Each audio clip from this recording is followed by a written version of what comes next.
శ్రీకాళహస్తిలో MLA Sudheer Reddy ప్రజా సమస్యల పరిష్కార వేదిక ప్రజా దర్బార్ను నిర్వహించారు. నియోజకవర్గంలో అనేక మంది వారి సమస్యలను ఎమ్మెల్యే దృష్టికి తీసుకురాగా ఎమ్మెల్యే వెంటనే ఆ సమస్యలు పరిష్కరించవలసిందిగా అధికారులకు ఆదేశాలు జారీ చేశారు.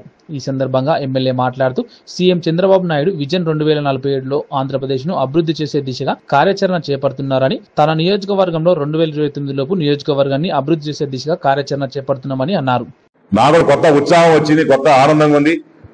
స్కిట్ కాలేజ్ నెక్స్ట్ రాసి ఆగస్ట్ ఎండింగ్ ఆ టైంలో మరి రెడీ చేయబోతా ఉన్నా. దగ్గర 3.4 కోట్లు మరి జేఎన్టీయూ నుంచి లోకేష్ గారు చెప్పారు. అక్కడి నుంచే మరి వాళ్ళు తీసుకొచ్చి వాళ్ళే ఎక్కడ కూడా టెంపుల్ నుంచి రూపాయి పెట్టుకోకుండా temple will give lease to JNTU.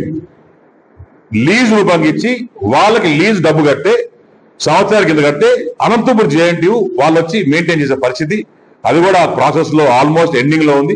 తప్పకుండా అక్కడి నుంచి మన జేఎన్టీయూ అనంతపురం ప్రతి రూపాయి ఖర్చు పెట్టి వాళ్ళే చేస్తామని చెప్పి లోకేష్ అన్న మాట ఇచ్చాడు.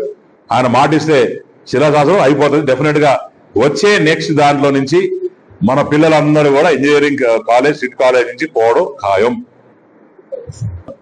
ఇద్దరం కలిసి అంటే హడావిడిగా లేకుండా లాస్ట్ టైం తిరిగినట్టు కష్టపడకుండా ప్రతి గ్రామానికి వెళ్ళాలి, ప్రతి గ్రామానికి వెళ్ళాలి. ఎందుకంటే చాలా మంది అంటారు అది గెలిచాడు మళ్ళీ 4 సంవత్సరాలు వచ్చాడు 5 సంవత్సరాలు వచ్చాడు, ఆ మాట మనకొద్దు.